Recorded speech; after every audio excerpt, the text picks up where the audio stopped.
de Gmelin, qui a donc écrit un ouvrage, un récit d'aventure, un roman d'aventure, qui s'appelle La Concordance des temps, et qui est paru aux éditions du Rocher. Il en reste sur sa pile, vous pouvez lui en acheter. Tous. Tous. Vous aurez une dédicace. Alors, bien évidemment, lorsqu'on... 500 500. Ouais, 490. On a arrondi à 500. Il faut du souffle hein, pour l'écrire. Il faut du souffle aussi pour le lire. Donc, nécessairement, c'est un roman à part. Lorsqu'on lit, on rentre... Je vais dans le vif du sujet. Hein. On rentre dans des aventures. Allez, on rentre un petit peu plus dans le détail, mais on rentre dans des aventures. On se dit, mais qui c'est le personnage qui a pu écrire de telles choses, sans juger des choses, mais quand même, c'est vraiment typiquement un roman d'aventure. Donc, celui qui a écrit ça, il avait quelque chose derrière la tête, une envie, j'en sais rien, un refoulement. Puisqu'il est là, on va lui demander, mais mon cher Vladimir, qu'est-ce qu'il y avait dans votre tête qui vous a poussé à commettre ce roman, mais d'aventure dans tous les sens du terme, mais encore une fois, on est bien. Pourquoi? De petit. Alors, pourquoi? Parce que moi, je suis venu à la littérature par le désir d'aventure et à l'aventure par le goût de la littérature. J'ai lu très jeune. J'ai commencé par le Clan des 7, le Club des 5, tous les. Je lui ai rien dit, hein. Voilà. Tous les livres du Signe de Piste, et j'ai eu, et puis ensuite, Kessel, Sandrars, tous ces écrivains-là, ces écrivains qui avaient du souffle et qui m'ont donné envie de devenir reporter et de vivre des aventures. Alors pour l'histoire de ce livre en particulier, j'ai vécu une aventure assez semblable en l'an 2000 à Bornéo, puisque j'ai fait une série d'expéditions avec un explorateur à qui est dédié ce livre, parce que je n'aurais pas pu vivre, qui s'appelle Patrice Franceschi, sans qui je n'aurais pas pu vivre toutes ces histoires, et qui était un type que j'admirais énormément, qui depuis les années 70 mène des explorations et des expéditions dans le monde entier, qui a découvert des tribus de Papous inconnus, fait le premier tour du monde en ULM, combattu aux côtés des Moudjahidines afghans contre les soviétiques dans les années 80, plein de choses, et j'avais lu une bio illustrée de lui, et il parlait de ses aventures, et il parlait de Kessel et de Sandrars. Et je me suis dit à cette époque, c'est possible de vivre ces vies-là encore aujourd'hui, et je rêvais de le rencontrer. Je l'ai rencontré, je lui ai proposé mes services, je voulais travailler avec lui, et à ce moment-là, il menait une série d'expéditions en Indonésie, dans l'archipel indonésien, à partir d'une jonque qui s'appelait la Boudeuse, qui était une réplique de jonque de guerre chinoise du XVIIIe siècle. Et 6 expéditions, ça s'appelait l'Esprit de Bougainville, donc sur le modèle des grandes explorations de Bougainville qui mêlaient la science et l'aventure. Et il avait à chaque fois, pour chaque exploration, un film et un livre. Et moi, il m'a fait venir, jeune reporter débutant, je venais de quitter l'armée, il m'a fait venir comme écrivain du bord, donc j'étais responsable de la logistique des expéditions à terre. Enfin, je vivais et j'étais écrivain, donc je vivais la grande aventure dont j'avais toujours rêvé. Donc première expédition aux îles Mentawai à l'ouest de Sumatra, et deuxième expédition ethnologique, et deuxième expédition, l'exploration d'une rivière souterraine, qui a été une expédition très difficile, dans laquelle il y a eu énormément de tensions. On a remonté une rivière, une fois que le bateau ne pouvait plus avancer, on est parti en jungle et on a tenté d'explorer un réseau souterrain qui avait été un petit peu cartographié au début des années 90 et qui était inconnu. Cette expédition a été dure physiquement, dure psychologiquement, des trahisons, des tensions, un univers un petit peu à la Conrad de toute cette littérature que je connaissais et par laquelle j'avais été bercé, mais que je n'avais pas pu exploiter dans le récit que j'en faisais, parce qu'on est obligé, quand on fait un récit d'aventure vécue, de lisser un petit peu les choses. Et c'est resté dans ma tête, et je me suis dit, moi qui voulais écrire depuis des années, j'avais écrit un roman à 20 ans, pas publié, bon, ça arrive, et c'est parfois mieux d'ailleurs qu'il ne soit pas publié quand on le relit des années après. Et cette histoire me trottait dans la tête, et je me suis dit, il y a vraiment quelque chose à faire. Dans un premier temps, je me suis dit, tiens, j'ai pas beaucoup d'imagination, jusqu'au moment où je me suis aperçu, en lisant sur Kessel, qu'à chaque fois qu'il partait en reportage, il faisait un reportage pour les journaux tout de suite en revenant, un récit généralement 2-3 ans après, et puis il fallait laisser infuser pour en faire de la fiction. Hemingway faisait la même chose. il faut ce temps pour finalement que le réel infuse et puis se transformer en fiction, et c'est souvent la fiction qui permet, et ça Conrad le disait aussi, d'être au plus proche du réel. Et entre-temps, j'avais vécu d'autres choses et j'ai voulu mêler une histoire d'aventure pure, la jungle, les trahisons, et avec une histoire d'amour qui se déroule en parallèle de cette expédition. Et c'est de cette histoire d'amour qui se déroule dans une petite ville où vont être hébergés les explorateurs que va venir l'explosion. Si je la laisse, il va tout vous raconter, puis j'ai plus de questions. Moi. Non, rassurez-vous, il m'en reste encore beaucoup. Non, mais je reviens sur donc la Genèse, on voit. En fait, dans ce roman, il se passe beaucoup de choses, déjà. Mais rassurez-vous, pas en même temps. Enfin, si c'est en même temps, les choses sont racontées précisément l'une après l'autre, où elles se succèdent. Quelquefois, d'ailleurs, presque dans le même chapitre, tu changes. Hein. Dans le même chapitre, tu peux changer. Attends, j'arrive à la question qui tue. Ben, je la prépare pour que ça fasse moins mal. Donc, je parlais de temps, j'ai parlé de juxtaposition. Tu la sens la question? Pourquoi ça s'appelle la concordance des temps? Mais alors tu vas la sentir ma réponse. C'est que, en fait, c'est complètement idiot l'histoire de ce titre. En fait, il y a quelques années, j'avais écrit 80 pages de ce roman. J'avais un petit peu du mal à rentrer dedans, à le démarrer. C'était assez difficile. Et puis un jour, je déjeune avec un ami écrivain, Patrick Besson, pour ne pas le nommer. Et il y en a deux. Non, Patrick. Non, c'est pas Philippe. C'est celui qui écrit dans Le Point, qui écrit plein de livres. Et puis un jour, je suis avec lui, il me dit, mais alors, ton roman, t'en es où? J'ai 80 pages. Il me dit, mais est-ce que quelqu'un l'a lu? Je dis, bah oui, il y a Manu qui était ma femme, qui est mon ex-femme, et il me dit, bah qu'est-ce qu'elle en dit? Je dis, bah, elle me dit qu'il y a vraiment un problème de concordance des temps. Il me dit, mais c'est un super titre. Donc j'avais un problème entre le passé composé, l'imparfait, le passé simple, je m'en mêlais un peu les pinceaux. Je suis revenu au présent, ça m'a permis d'être dans un rythme d'ailleurs, mais surtout, j'ai compris immédiatement, quand il m'a dit c'est un bon titre et que je l'ai pris comme titre de travail, que ça correspondait à un certain nombre de thèmes du roman sous-jacents. Alors, moi, ce que je vois, et puis ce que d'autres voient, c'est que en fait, plusieurs personnages, puisqu'il y a plusieurs histoires, vivent les mêmes situations au même moment, notamment l'homme qui croit vivre un bonheur parfait avec sa femme et ses enfants, et sa femme qui est au même moment est dans les affres de l'adultère, du doute, est-ce qu'elle va le quitter, pas le quitter, et comment toutes ces histoires et ces temps vont finalement se désaccorder, vont se rencontrer pour former une seule et même histoire, et où tout le monde va se retrouver pris dans la même aventure. Et ça, c'est l'art du romancier. Parce que si le romancier n'était pas intervenu pour faire que les temps concordent, il ne se serait rien passé. C'est toute la subtilité et le travail du romancier. Et effectivement, il y a un accostage. Mais c'était pas évident d'y arriver. Alors, chapeau quand même. Merci. Si, c'était pas évident. Honnêtement, il y en a d'autres qui se sont embarqués là-dedans et qui se seraient fourvoyés, je ne dis pas. Parce que quand vous attaquez, vous êtes à Balitan, une ville de Bornéo dans la jungle, et vous rencontrez en fait, il y a deux, moi j'ai vu deux mondes. J'ai vu le monde des expats, comme on dit, ou des expatriés qui sont dans leur univers clos, vous savez, aseptisés, et qui ne sont en contact de la population que par peut-être les serviteurs, enfin les gens qui sont à leur service, et puis qui de temps en temps pointent le nez dehors, et peut-être avec toutes les protections requises. On a vraiment l'impression que c'est un monde complètement stérile, stérilisé, où il n'y a pas vraiment de vie, quoi. C'est comme la piscine, c'est plein de chlore, quoi. C'est vraiment désespérant. Et d'ailleurs, je subodore que les gens qui y vivent en permanence, notamment les femmes, elles y craignent là-dedans, les femmes. Pour moi, leur vie, c'est vraiment rien du tout. À côté de ça, il y a la jungle, il y a le monde vivant. Il y a le monde absolument flamboyant, plein de bruit, plein de pluie, plein de couleurs, etc. Et dans ce monde, il s'opère deux aventures qui naissent.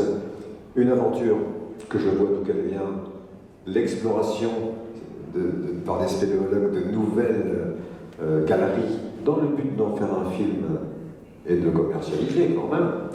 Et puis l'autre, c'est les forages. Et là, dans les forages, parce que c'est une compagnie pétrolière qui est installée, dans les forages, vous avez deux types de forages, si je puis dire, ou deux types de types qui font des forages. Vous avez les réguliers et puis les pas réguliers.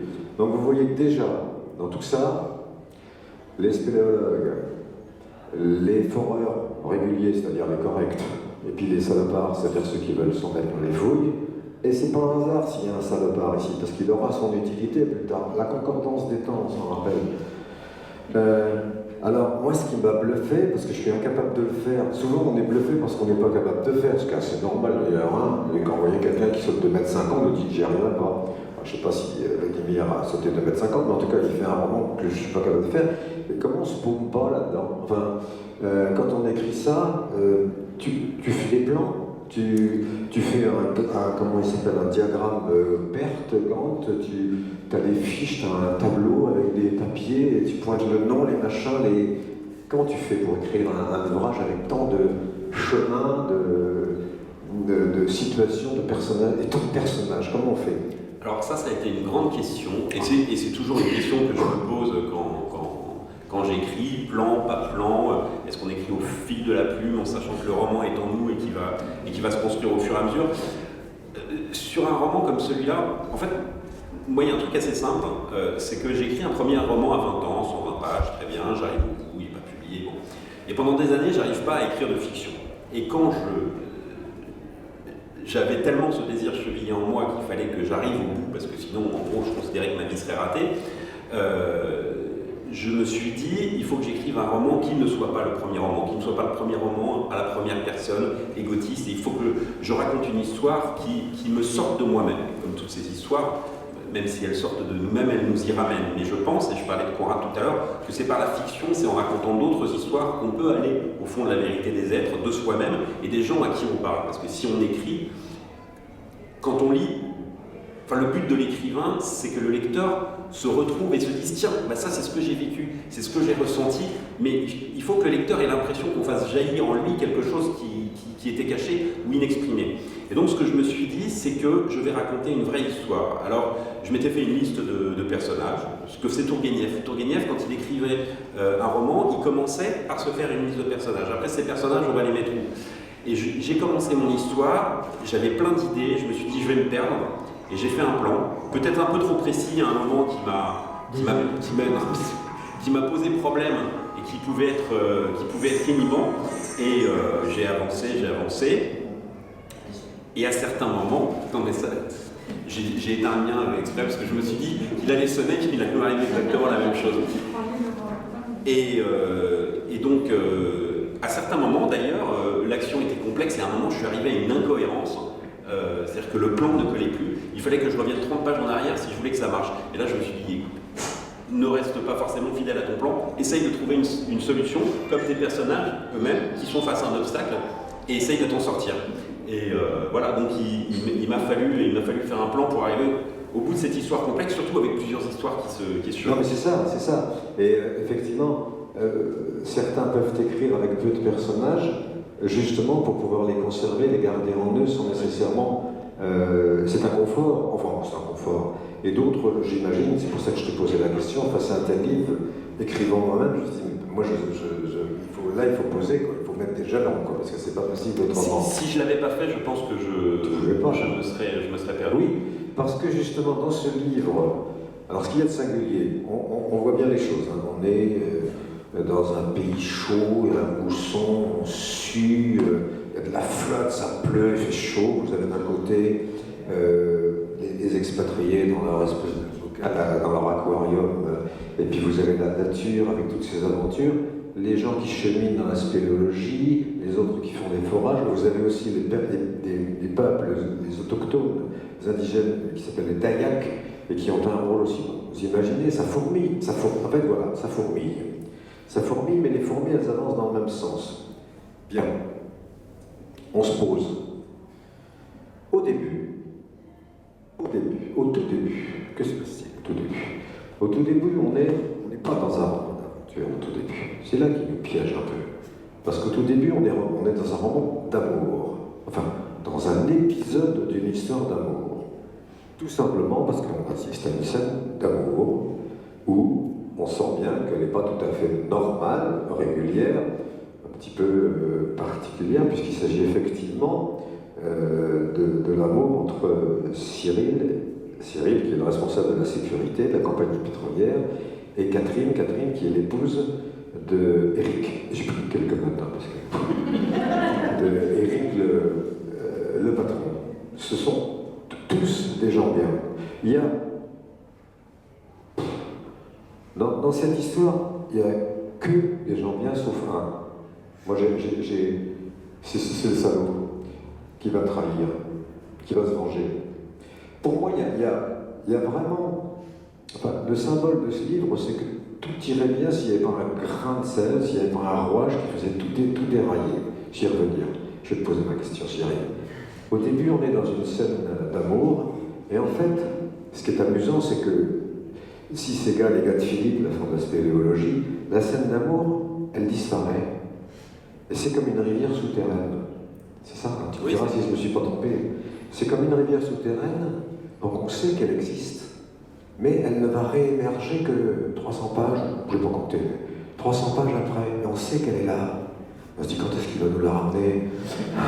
Non, c'est pas qu'on est. Mais il y a quelque chose de cet ordre-là, c'est-à-dire, bon, les spéléologues, les carotteurs carottent, les vilains font des vilaines choses, les gentils.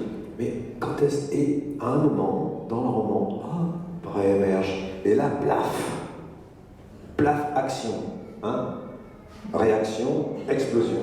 Finale, Apocalypse Now. Ça pète de partout.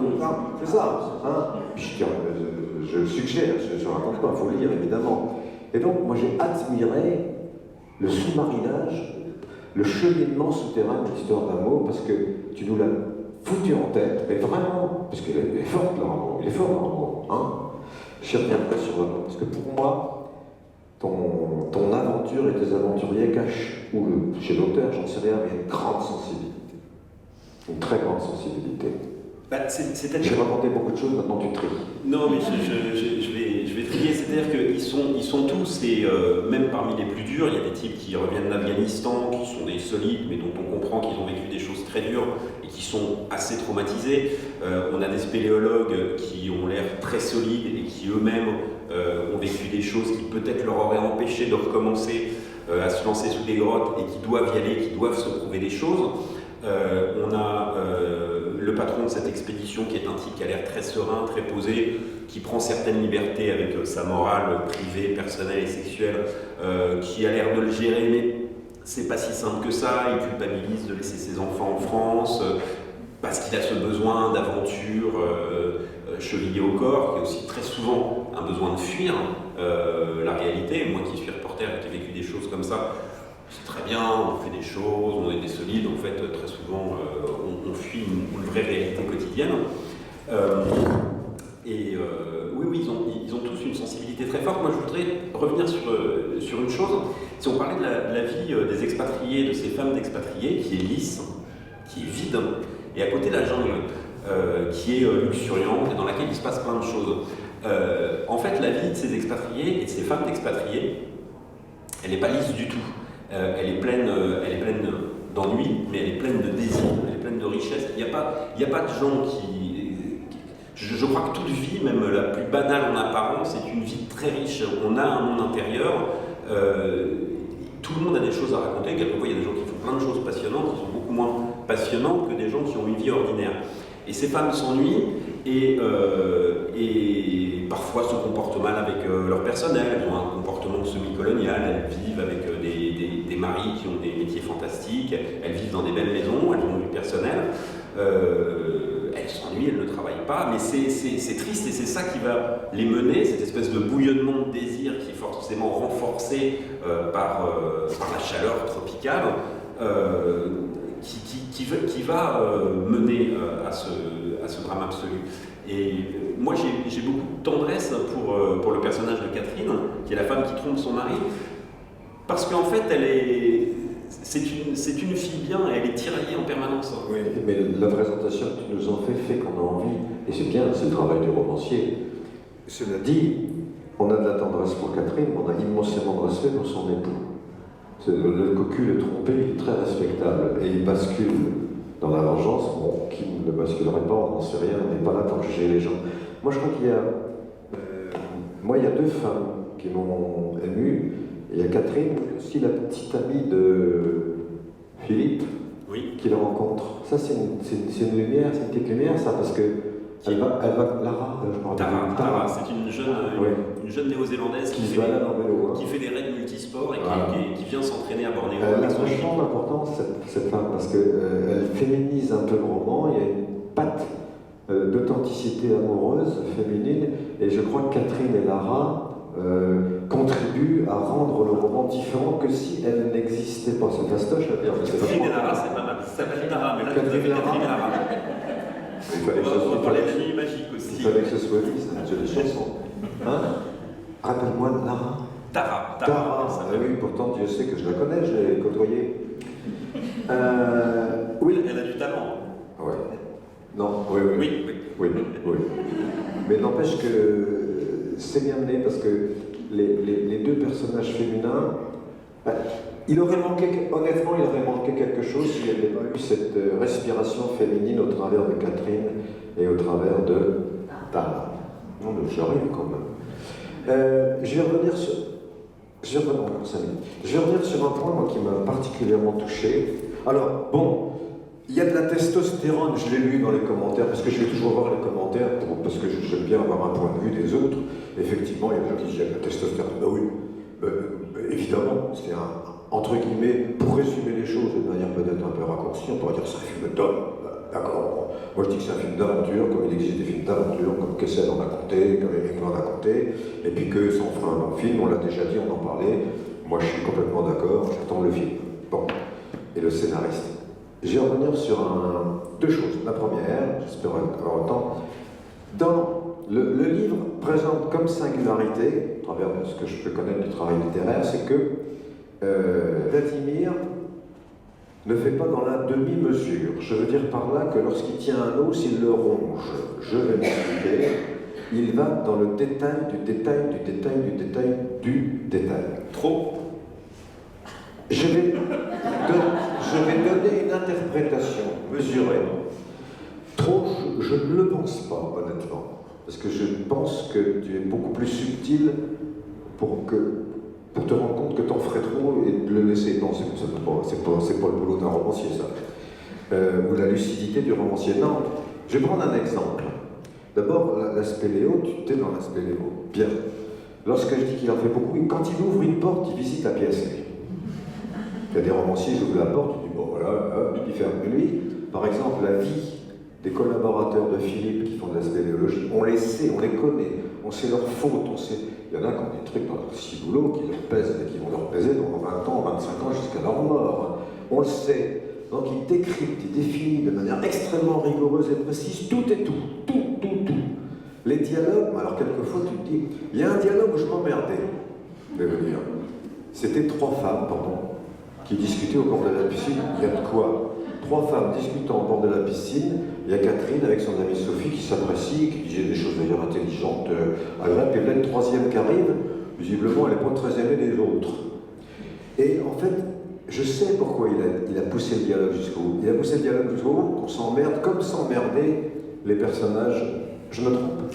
C'est-à-dire qu'une emmerdeuse arrive avec, il faut que ça soit rendu. Avec ses clichés de la femme d'expatriée, ses enthousiasmes qui n'enthousiasment qu'elle, mais qui sont fréquents, qu'on observe. Donc oui, il fallait ressentir ça. En faisant. Il faut s'arrêter juste d'attendre de manière à ce que le lecteur ne lâche pas non plus. Non, lâche pas. Moi j'étais intéressé par le fait, j'ai compris la ficelle, j'ai compris. Je me suis dit oui, mais il faut qu'on sente l'emmerdement de Catherine et Sophie. Comment? Il aurait pu dire Catherine et Sophie commençaient à s'ennuyer. On aurait compris, mais c'était moins flagrant et c'était beaucoup plus subtil de nous le faire ressentir. C'est comme ça que je l'ai capté. Puis je me suis dit oui, un romancier est assez tordu pour faire ça. Maintenant que je vais le rencontrer, je sais que c'est possible. Je viens sur un point qui m'a beaucoup touché et ému, moi. Parce qu'il y a une histoire d'amour. Il ne faut pas oublier qu'il y a une histoire d'amour. Alors c'est un dixième en ligne du roman, c'est peut-être un dixième, mais c'est 90% du sujet de mon point de vue. Eric, c'est l'homme droit. On pourrait presque penser que... c'est-à-dire c'est des mots qui n'ont pas de sens, mais je vais les dire quand même. Il est injuste qu'il soit trompé quelque part. Mais Catherine aime l'autre. Voilà. Et lorsqu'il apprend, par un salopard qui lui raconte d'ailleurs, sa mésaventure, si je puis parler comme ça, il a un moment de... Hein, mais vraiment, de fou. De sidération totale. Ouais, et il a une phrase, moi, qui m'a secoué. Superbe. Il y en a d'autres, hein, mais j'ai trouvé ça dingue. On parle du personnage. Il l'a détesté, et il se détestait de continuer à l'aimer. Donc c'est complètement nul, c'est complètement antagoniste, c'est un oxymore parfait, mais c'est exactement ça. Alors bravo. Merci. Non, mais c'est un moment extrêmement... Enfin, on a tous, plus ou moins, je crois, connu ce genre de situation, et c'est tout à fait ça, quoi. C'est la confusion des sentiments de Zweig, et quelque part, c'est comment cet homme va-t-il se redresser. Et point d'orgue de ce bouquin, c'est là que la deuxième partie, ou à peu près, commence, que la concordance des temps va opérer, que tout va se rassembler, et que du simple marcheur au foreur, au spéléologue, en passant par les amoureux, etc., on va aller vers un bouquet final comme un feu d'artifice. C'est ça. Ceux qui l'ont lu, vous vous retrouvez? C'est ça. Allez-y, posez des questions, bien sûr. Oui, c'est ça. Est-ce que vous avez des questions de curiosité particulières? Il y a deux histoires d'amour, finalement. Oui. Ah, vous parlez de celle de Philippe aussi? Oui, Ça en devient vrai. J'en ai parlé, oui. Les deux histoires d'amour, il y en a une qui s'enclenche et qui finit bien, et il y en a une autre qui est liée. Oh, on va pas dire comment ça finit. Non, mais j'aurais pas donné la tendance, vous inquiétez pas, non, mais j'aurais pu donner une tendance. Une tendance, j'aurais dit, je sais pas, variable, bon fixe, inverse, tempête, orage, non. J'aurais pu. Non, mais voilà. Vladimir, c'est un bouquin dans lequel on ne s'ennuie pas, il est foisonnant, il y a plein de trucs, mais tout se tient, c'est émouvant. Je pense que si dans cette espèce de massif de roches, il n'y avait pas eu la veine d'amour, de chaleur, de passion, de haine aussi, s'il n'y avait pas eu ça, il n'aurait pas été complet ce bouquin. Il est complet parce qu'il intègre ça, mais de manière, j'allais dire homéopathique, en termes de volume. Non, mais très très fort en termes de puissance et très très peu évoqué en termes de nombre de lignes en quelque sorte, quoi. Donc, ça rumine, ça rampe au début, le feu couvre sous la cendre, ensuite c'est dessous, ensuite arrive le moment de l'explosion qui nous a réservé, et ensuite après, ben vous direz la fin vous-même. Hein. Quand j'en suis à la page 200, là, il vous en reste beaucoup à faire. Est-ce que tu souhaites faire un commentaire complémentaire? Est-ce que certains ont des questions? Et dernière question, non. D'abord, Vladimir est là, il dédicace son ouvrage. Et puis, moi j'ai une question de curiosité qu'on pose toujours à un romancier, c'est est-ce qu'il y a un petit qui se lit? Alors, je vais commencer par le commentaire complémentaire. S'il te plaît. Déjà, je voulais te remercier de l'avoir aussi bien lu et analysé, et aussi tous les gens qui sont venus me parler du jury, parce que c'est quand même assez exceptionnel de rencontrer des gens qui ont aussi bien lu votre livre, hein, qui l'ont compris, et qui ont compris que vous y aviez mis des choses dont vous n'étiez pas forcément conscient. Donc ça, c'est pour un auteur, c'est quelque chose de particulièrement agréable. Ensuite, est-ce qu'il y a un petit en route? Oui, qui en est à la moitié, et qui sortira, qui est prévu pour une sortie en septembre 2018, donc pas la rentrée qui vient, mais celle d'après, et qui n'est pas un roman d'aventure. Voilà, donc ça commence pas comme ça, mais on se laisse toujours rattraper par ce goût de situation aventureuse et extrême. Donc on va voir comment ça avance. Mais oui, c'est en cours. Bon, on va conclure en disant que ce livre, s'il a d'abord été choisi par le jury de l'association du Salon du Livre de Lançon, c'est qu'il y avait une raison. Et moi je dis en plus que cette raison a été excellente. Bravo.